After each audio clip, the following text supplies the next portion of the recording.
बहुत बहुत स्वागत है दोस्तों मेरे चैनल ड्रैगन बॉल जी सुपर मांगा चैप्टर 76 में। इस चैप्टर की शुरुआत करने से पहले आपको कुछ मैं बता दूं।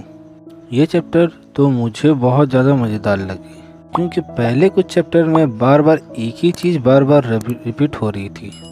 अगर आप मेरे नरेशन को फॉलो कर रहे हैं तो आप जानते ही होंगे।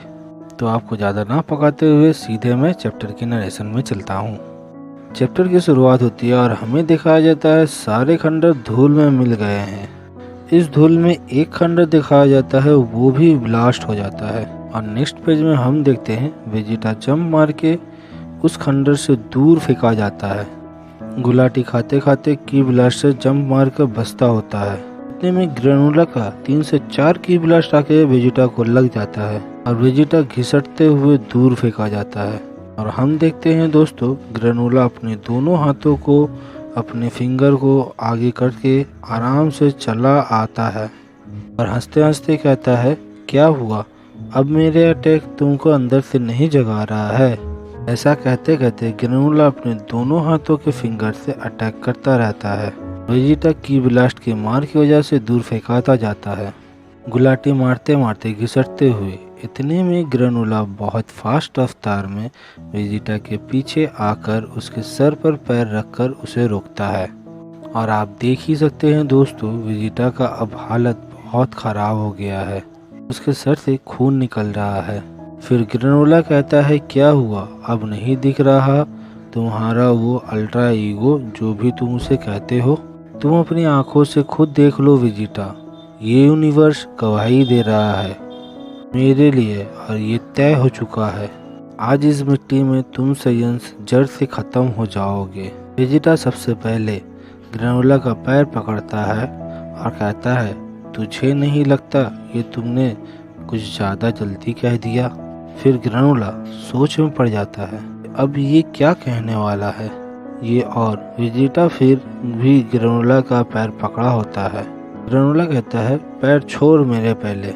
वेजिटा कहता है, एक बात बोलूं ग्रेनुला, मेरे नसीब में क्या लिखा है वो तुम मेरे पर छोड़ दो, मैं अपना नसीब खुद लिखता हूँ। इस वक्त भी वेजिटा का सर ग्रेनुला के पैर के नीचे होता है।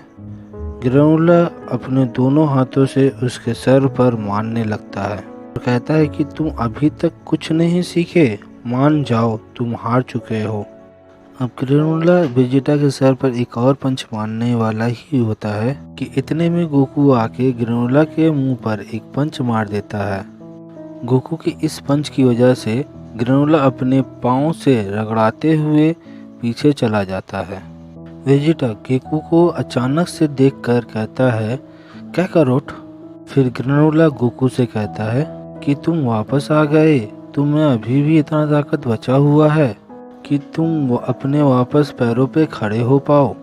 फिर गोकू वेजिटा को कहता है, वेजिटा अब तुम यहीं पे रुको, अब मेरे पे छोड़ दो आगे का। लेकिन गोकू को वेजिटा के जवाब में एक लात मिलती है। दूर से ग्रेनुला ये भी देखकर हैरान हो जाता है। अचानक ये दोनों में क्या हो गया। गोकू दूर फेंका के गिर जाता है और वेजिटा से पूछता है, तुमने ऐसा क्यों किया। फिर वेजिटा गोकू का कॉलर पकड़कर कहता है, क्या मैंने तुमसे पूछा हमारी फाइट में आने का। वापस से वेजिटा गोकू को एक चोर को पंच मारता है। फिर वेजिटा गोकू से कहता है कि देख, तेरा मेरे बीच में पड़ना सही नहीं होगा, अगर तू बीच में आता भी है तो मुझसे बुरा कोई नहीं होगा। और समझते होगे हम साथ में तभी लड़ते हैं जब हमें साथ में कुछ बचाना होता है। गोकू कहता है, प्रोटेक्ट, लेकिन तुम यहाँ ग्रेनुला से मार खा कर अपनी जान देने पर तुले हुए हो। वेजिटा गोकू के बात करते करते अचानक ग्रेनुला इतने करीब वेजिटा के पहुँच जाता है उसके चेस्ट पर लॉक करके हिट देने की। वेजिटा पल भर में समझ जाता है कि बस यहीं पर सब खत्म। लेकिन गोकू भी इंस्टेंट रिएक्ट करता है, एनर्जी पुश कर वेजिटा को दूर ढकेल देता है। ग्रेनुला भी चौंक जाता है, ये वहाँ कैसे चला गया। वेजिटा इतना कमजोर हो जाता है कि गोकू के एक नॉर्मल पुश से ही दीवार से टकरा कर बेहोश हो जाता है। अब ग्रेनुला गोकू की तरफ दिखता है और कहता है, लकी टाइमिंग, तुमने वक्त से पहले कैसे प्रेडिक्ट कर लिया कि ऐसा भी कुछ होने वाला है? गोकू जवाब देता है, मैं तुम्हारी वाइटल पॉइंट को मारने वाली चीज को अच्छी तरह से समझ चुका हूँ। मेरे ऊपर वो कोई काम नहीं करने वाली। ग्रेनुला हंसते हुए जवाब देता है, मजाक कर रहे हो? तुमने पढ़ लिया मैं कैसे क्या करता हूँ? मुझे हंसाने के लिए तुम्हारा बहुत शुक्रिया। इतने में ग्रेनुला तेजी से गोकू के पीछे ट्रांसफर होके गोकू के गर्दन पर एक हिट मारता है। गोकू ब्लू फॉर्म से नॉर्मल फॉर्म में ट्रांसफर होकर जमीन पर जा गिरता है। ग्रेनुला पीछे खड़ा कहता है, तुम्हें शायद फिर से नहीं आना चाहिए था। तुमको वहीं रहना चाहिए था जहां मैं तुम्हें मार कर लेटाया था। फिलहाल तुम अपनी बारी का इंतजार करो। मैं वापस आऊंगा तुम्हारे पास तुम्हारे मुंह से फ्रीजा का लोकेशन निकलवाने के लिए। ये कहकर ग्रेनुला गोकू को छोड़कर निकलता है, ये सोच के कि शायद ये अभी नहीं उठेगा। चलते चलते थोड़े दूर में ग्रेनुला की पीठ में एक की अटैक पड़ता है। तो अपने आप को संभाल कर पीछे देखता है तो गोकू फिर से खड़ा हो चुका है। उसे समझ नहीं आता है कि उसने जो अटैक वाइटल पॉइंट पर लॉक करके किया था तो ये इतनी जल्दी कैसे उठ गया। तुम्हारे वही सेम मूव मुझ पर असर नहीं करने वाला, और एक और चीज, ये आगे भी कोई असर नहीं करने वाला। ग्रेनुला वापस से पूरा चार्ज होकर के वही जगह चेस्ट पर मारता है जहां पर मारने से वो बेहोश हो गया था। 4 फिंगर का अटैक कर देता है। इस बार जब गोकू को अटैक लगता है तो उसे कुछ नहीं होता, उल्टा वो ग्रेनुला का हाथ पकड़ कर उसको एक पंच मार देता है। ग्रेनुला दूर फेंका जाता है और वो फ्लिप मारकर हवा पर चला जाता है और वो सोच में पड़ जाता है। गोकू को वो ऐसे जगह पे मारता है जहाँ पर उसको उम्मीद थी कि कुछ होगा, लेकिन कुछ नहीं हुआ। फिर कहता है तुम अपने वाइटल पॉइंट्स को अपने हार्मेलिया से बदल रहे हो ना? गोकू कहता है, तुमने सही पहचाना। तुम्हारे लॉक करते वक्त एक पॉज होता है और वही तुम्हारे अटैक को कमजोर कर रहा है। मैं पूरी तरीके से तुम्हारे अटैक को डॉच नहीं कर सकता, लेकिन फिर भी मैं अपने वाइटल पॉइंट्स को शिफ्ट कर सकता हूँ ना, जिससे मुझे इतना दर्द ना हो जितना होना चाहिए। ग्रेनुला कहता है, जहाँ तक मेरा अंदाजा है तुम्हारी तकनीक तुम्हें ये करने की काबिल भी बना देता है। ग्रेनुला अपने पेट को छूता है जहाँ पर उसे गोकू ने मारा होता है। गोकू के अटैक का अंदाजा लेके कहता है, तुम्हारा लड़ने का जो तरीका है वो प्योर डिफेंस, और तुम्हारा जो अटैक है उसे देखकर मुझे नहीं लगता कि तुम मुझे कभी सरपास भी कर पाओगे। गोकू ग्रेनुला का जवाब देता है, शायद तुम गलत नहीं हो, क्या पता आगे मुझे प्रॉब्लम भी हो सकता है मेरे अटैक के मामले में।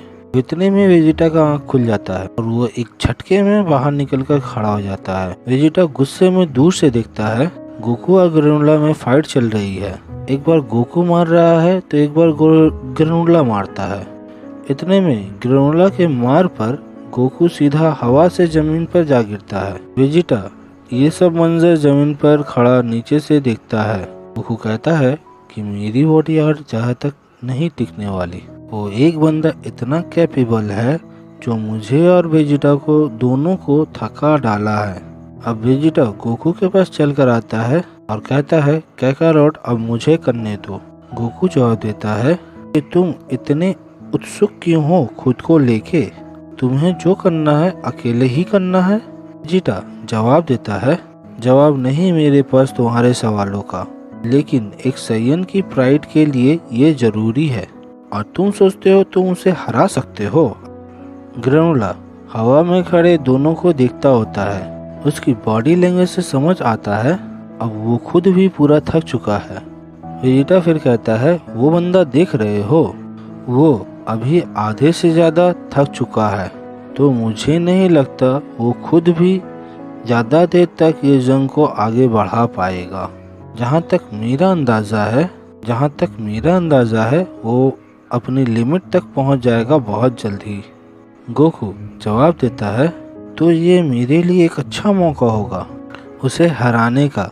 वेजिटा कहता है, तुमसे रिक्वेस्ट है कि मैं जो भी करूँगा मुझे अकेले ही करने देना। गोकू कहता है कि ठीक है, लेकिन ध्यान रखना वेजिटा, तुम्हें मरना नहीं है। गोकू भी वेजिटा को देखकर सोच में पड़ जाता है कि आखिर वेजिटा क्या हासिल करना चाहता है। उसका मकसद क्या है बार बार खड़ा होने का? वेजिटा क्या ऐसा चीज करना चाहता है जो वो कर नहीं पा रहा? वेजिटा उड़कर ग्रेनोला के पास पहुंचता है। ग्रेनोला वेजिटा को देखकर कहता है, वाह, तुम वापस आ गए मेरे पास अकेले लड़ने। तुम्हारा दिमाग वाकई में बहुत अलग है, ये तो मानना ही होगा। वेजिटा जवाब देता है, तुम्हारे दिमाग के अंदर दिमाग नहीं, गोबर भरा हुआ है। कितना अफसोस होता है ये सोच के कि एक सड़े हुए दिमाग में और कुछ नहीं, सिर्फ और सिर्फ बदला लेने का खून सवार है। एक बात कहूँ, तुमने अपनी सारी जिंदगी इसी में बिता दी कि बदला लेना है। क्या तेरी जिंदगी में इससे बाहर का भी कुछ है? क्या तेरी जिंदगी इतनी मामूली और इतनी चिंती है कि उसे एक बदले के लिए अपनी जिंदगी दांव पर लगा देगा? वेजिटा को ये लगता है कि एक इंसान इतनी हद तक जा सकता है सिर्फ एक बदले के लिए। ये सब बात ग्रेनोला को चुभने लगती है, लेकिन वो इन सब बात का जवाब नहीं देता है। फिर वेजिटा कहता है, जो भी हो, मुझे क्या, मैं कौन होता हूँ तुम्हारी जिंदगी में तुम्हारे मकसद को चेंज करने वाला? मुझे कोई अफसोस भी नहीं होगा तुम्हें मानने के बाद भी। तो ठीक है, तो आ जाओ, जो भी है सब लेके आ जाओ। इतना कहते ही वेजिटा फिर से अल्ट्रा ईगो फॉर्म में ट्रांसफर हो जाता है। ग्रेनोला देख के वेजिटा को हैरान हो जाता है कि क्या बंदा पहले से अपने लिमिट को हिट कर चुका था। वेजिटा ट्रांसफर होने के बाद कहता है, मैंने तुम्हें कहा था ना, ये पावर काफ़ी अलग है और इसकी कोई लिमिट नहीं होती। वेजिटा सीधा एग्रेसिव तरीके से ओपनिंग करता है। ग्रेनोला के पीछे एक सिटी होता है। वेजिटा के एक किक की वजह से ग्रेनोला सिटी के दीवार को तोड़कर लैंड करता है और वेजिटा को देखकर कहता है, रुको, जो भी करने वाले हो यहाँ पर मत करना। वेजिटा पूरे एग्रेसिव अंदाज में ग्रेनोला पर हंसता है। अच्छा, मैंने तो सोचा था तुम्हें किसी भी चीज़ से फर्क नहीं पड़ता है। और वेजिटा कोशिश करता है कि ग्रेनोला को ऐसे मारे कि वो अपनी ही सिटी पे क्रैश लैंड करे, लेकिन ग्रेनोला जोर से अपने पैरों को जमीन में धंसाकर वेजिटा के अटैक को बर्दाश्त करता है ताकि वो अपनी सिटी में क्रैश लैंड ना कर सके और उसकी सिटी को कोई हार्म ना हो। ग्रेनोला फिर से कहता है, मैंने मना किया ना यहाँ पर ना करना, और वेजिटा के मुंह पर मारता है और वो दूसरी बार मारने वाला ही होता है, लेकिन वेजिटा यहाँ पर अपनी स्पेशल टेक्निक का इस्तेमाल करता है और ग्रेनोला के हाथ पर दांत से काट लेता है। ग्रेनोला को बहुत दर्द होता है। जैसे तैसे ग्रेनोला अपने हाथ को उसके मुंह से छुड़ाता है और कहता है, जानवर साला। वेजिटा कहता है ग्रेनोला को, क्या हुआ, तू अपना रैपिड फायर अटैक यूज़ नहीं कर रहा है इस एरिया में? ग्रेनोला करता यह है कि वेजिटा के मुंह पर खड़ा होता है और ऊपर से रैपिड फायर अटैक करता है ताकि यहाँ वहाँ सिटी में ना लगे, वेजिटा के मुंह पर सीधा लगे, और कहता है कि मैं तुझे इतना क्लोजली मारूंगा कि सिटी को भी कोई नुकसान नहीं पहुंचेगा। लगातार ग्रेनोला वेजिटा को लेटा कर मारता रहता है। वेजिटा की सांसें उखड़ जाती है। ग्रेनोला का हाथ भी बीच में जवाब दे देती है वेजिटा के दांत काटने की वजह से। सिटी में ऊपर तक धूल ही धूल हो जाता है और हम देख सकते हैं वेजिटा नॉर्मल फॉर्म में बेहोश हो जाता है। ग्रेनोला भी अपनी लिमिट को हिट करने लगता है और वो भी गिरकर जमीन पर बैठ जाता है। उसमें भी अब खड़े रहने की हिम्मत नहीं बचती। जमीन पर बैठने के बाद थक जाता है और दीवार से टीका लगा के कहता है कि अब तुम सीख चुके होगे सैयन। ग्रेनोला जहाँ टीका लगाता है वहाँ एक सुगरियन का घर होता है। ग्रेनोला के टीका लगाने की वजह से वहाँ का घर का दीवार का कांच टूट जाता है। ग्रेनोला के कानों में आवाज़ आती है कांच टूटने की और वो अंदर दिखता है, तो अंदर का मंजर वो उसे बहुत नरम कर देता है। वो दिखता है सुगरियंस एक माँ अपने औलाद को जो डर चुका है, जाहिर सी बात है बाहर के माहौल को देखकर और आवाज़ें सुनकर वो छोटा सा बच्चा डर जाता है कि माँ उसे सीने से लगाई होती है। अब ग्रेनोला के दिमाग में वो मंजर अचानक से घूमने लगता है और उसे वो सब याद आने लगता है। एक वक्त था जो उसका भी बचपना था जब उसके शहर में काफ़ी आतंक मचा हुआ था। पूरे शहर में क़यामत आ रखी थी। वो छोटा सा लड़का यानी ग्रेनुला दौड़ते दौड़ते अपने घर की तरफ बढ़ रहा था, जहाँ उसकी माँ उसकी इंतज़ार कर रही थी और अपने बच्चे की राह देख रही थी। और दरवाजे से एक छोटा सा लड़का दिखता है, जिससे वो माँ काफ़ी खुश हो जाती है और अपने गले से लगा लेती है। और वो छोटा सा ग्रेनुला अपने माँ से कहता है, मुझे कुछ लोगों ने मदद किया बच निकलने में, लेकिन अचानक क्या होता है वो नहीं दिखाया जाता है दोस्तों।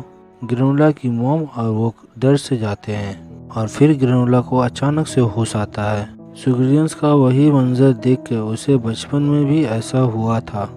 अब वेजिटा पीछे से सब दिखता होता है और उठता है और समझ जाता है अभी ग्रेनुला के दिमाग में क्या चल रहा है इस वक्त, और काफ़ी अच्छी तरीके से ग्रेनुला को कहता है, तुम्हारी जो भी गर्ज है हमारे लिए, मैं उसका दिल खोल कर स्वागत करता हूँ। तुम आओ, मुझे यहीं पर और इसी वक्त मारो। मैं तुम्हारी इस वक्त इस फैसले का भी स्वागत करता हूँ। लेकिन एक बात सोचो ग्रेनुला, साइंस को ख़त्म करने के बाद क्या तुम्हारे मन को शांति मिल जाएगी? तुम भी वही कर रहे हो जो आज से बहुत साल पहले हुआ था, और मुझे पता है तुम सिरिलियंस कभी ऐसा नहीं थे जिस तरह आज हो। और ग्रेनुला वेजिटा के बात को ये बोल के काट देता है कि ये बकवास है। ये प्लैनेट हमेशा से पीसफुल रहा है और तुम्हारे लोगों ने हमसे सब छीन लिया, और ये बात को तुम भी नहीं टाल सकते और मैं भी नहीं टाल सकता। इतना कहने के बाद ग्रेनुला वेजिटा को सिटी से बाहर फेंक देता है।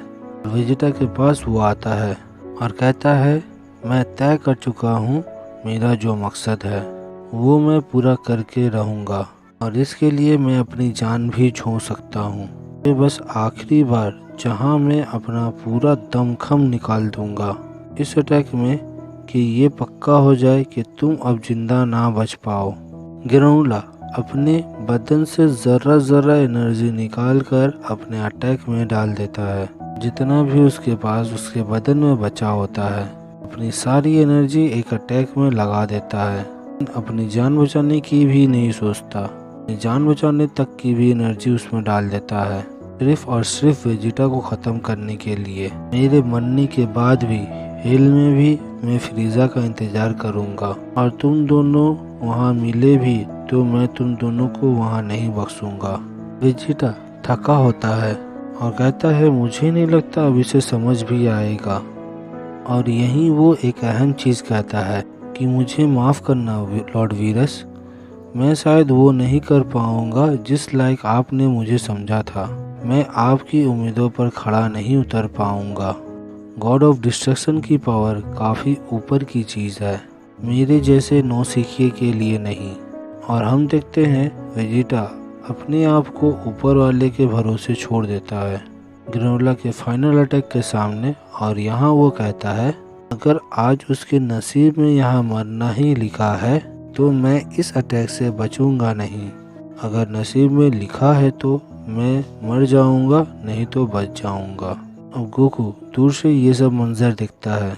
वेजिटा और ग्रेनुला को कि मामला इतना इंटेंस हो चुका है कि दोनों अपना जान गंवाने के लिए तैयार हो गए हैं। अगर मैं नहीं गया तो ये भी नहीं बचेगा, वो भी नहीं बचेगा। और दूर से आवाज़ लगाता है, दोनों जो भी कर रहे हो वो मत करो और वहीं रुक जाओ। उनके तरफ भाग के जाता है। अब भागते भागते उसको अपने ऊपर एक सिर्फ दिखता है जो उसके साथ उसके ऊपर उड़ता है। और मोनाइटो शिप के अंदर से ऊपर से गोकू को देखता है और कहता है, ये आदमी ऐसा नहीं हो सकता। मोनाइटो देखता है ग्रेनुला और एक सैयन लड़ाई में लगा है। मोनाइटो ओटमिल से कहता है कि ओटमिल, क्या ये वही सैयन है जिसके साथ ग्रेनुला भिड़ा हुआ है? मोनाइटो नीचे मंजर देखता है और मंजर काफ़ी डरावना दिखाई देता है। दिखता है ग्रेनुला उस सैयन के जान को ख़त्म करने वाला है, और आज तक उसने ग्रेनुला को इतने गुस्से में, ऐसे रूप में अपनी ज़िंदगी में कभी नहीं देखा। गोकू ग्रेनुला तक पहुंचने की कोशिश करता है, लेकिन उस एनर्जी का प्रेशर इतना ज़्यादा और इतना भयंकर होता है कि उसके प्रेशर से गोकू पीछे सरकता जाता है। अब वेजिटा खुद को ऊपर वाले के भरोसे छोड़ देता है। मोनाइटो आवाज देता है कि ग्रेनुला बस वहीं रुक जाओ और ये सब वहीं रोक दो, तुम जो भी करने वाले हो। वेजिटा, गोकू, ग्रेनुला सब ऊपर देखते हैं। गोकू वेजिटा तो फिलहाल नहीं समझ पाते कि ये शख्स का क्या रोल है इस फाइट में। ये ग्रेनुला को कैसे जानता है। ग्रेनुला मोनाइटो को देखता है और चौंक जाता है। मोनाइटो वो भी इस वक्त ऐसे जगह पर खुद से सवाल करता है, ग्रेनुला यहाँ तुम क्यों आए। अब गोकू पीछे आता है। मौका देखते ही ग्रेनुला को जोर का धक्का मारता है, कहते हुए कि बेवकूफ, तेरी अकल घास चरने को चली गई है क्या। तुम भी वेजिटा, चल क्या रहा है तुम्हारे दिमाग में। गोकू बहुत भड़क कर बोलता है, एकदम गुस्से में। इसका मतलब वेजिटा समझ जाता है उसके नसीब में नहीं लिखा है कि वो आज मरेगा। और ग्रेनुला ओटमिल को देखता है कि ओटमिल, तुम्हारी मजाल कैसे हुई कि मेरे एम्बिशन में पढ़ने की। अब सिर्फ लैंड होता है। उसका दरवाज़ा खुलता है। गोकू और वेजिटा उस सिर्फ के काफ़ी गौर से देखते हैं कि एक ऐसा शख्स जो अपने बदले की आग में अपना होश खो दिया था, उसने एक आवाज़ पर सब रोक दिया। वो आवाज़ किसकी थी जो ग्रेनुला के लिए इतना मायने रखता है। दरवाजे से उतरते 2 पैर नजर आते हैं। वेजिटा को नजर आता है कोई तो उतर रहा है जो ग्रेनुला के लिए बहुत खास है, जिसकी एक आवाज़ ने ग्रेनुला को सब कुछ रोक दिया। फिर कमर तक, फिर एक छड़ी दिखती है और जब वो शिप से उतर जाता है वो देखते हैं। इस चीज को देख वो एक पल के लिए यकीन नहीं कर पाते हैं। ये बुजुर्ग तो एक नेमेकिन है। सवालों में घिर जाता है कि एक नेमेकिन यहाँ पर क्या कर रहा है। अब गोकू वेजिटा दोनों दूर से देखते हैं। ग्रेनुला उस नेमेकिन को कह रहा है, तुम्हें यहाँ बीच पर मैं पढ़ने की और यहाँ आने की क्या जरूरत थी। मोनाइटो, पीछे खड़े हो जाओ और मुझे सब यहीं पे खत्म करने दो। ग्रेनुला पूरा पागल सा हो जाता है, लाकर कहता है कि मुझे सब यहीं पे खत्म करना है। मोनाइटो ग्रेनुला को शांति से सुनता है और जवाब देता है, ग्रेनुला, मैं यहाँ तुम्हारे कुछ फैक्ट सही करने आया था। अब मोनाइटो यही कहता है, वो मेरा झूठ था जिसने तुमको आज यहाँ पर लाके खड़ा कर दिया। वो साइंस नहीं थे जिसने तुम्हारे साथ ऐसा किया। ग्रेनुला की ये बात सुनकर उसके आंखें खुल गई, कान खड़े हो गए, क्योंकि उसकी ज़िंदगी का ये बहुत अहम है ये सुनना। लगता है मोनाइटो, क्या कहना चाहते हो तुम, साफ साफ कहो, बात को घुमाओ मत। मोनाइटो कहता है, तो सुनो, 40 साल पहले जिस सैयन ने हमें बचाया था वो और कोई नहीं, उस सैयन का नाम बारडोक था। वेजिटा और गोकू भी मोनाइटो की ये बात सुनकर पूरा हैरान हो जाते हैं। ग्रेनुला भी झटका खा जाता है सुन के कि वो पूरी जिंदगी एक झूठ के लिए जीता रहा, अपने दिल और दिमाग में झूठ रखा था। और कहता है, मोनाइटो, क्या तुमने जो कहा वो सही है, वो सैयन था जिसने हमें बचाया। तो दोस्तों यहीं पर ये चैप्टर ख़त्म होता है। तो मैं बहुत जल्द आपके लिए नेक्स्ट चैप्टर लेकर के आऊँगा, तब तक आप इंतज़ार करो। सॉरी ये चैप्टर इतना लेट प्रेजेंट करने के लिए। नेक्स्ट टाइम मैं कोशिश करूँगा आप लोगों के लिए बहुत जल्द नेक्स्ट चैप्टर लाने के लिए। तो फिर मिलते हैं हम नेक्स्ट चैप्टर में, तब बखैर।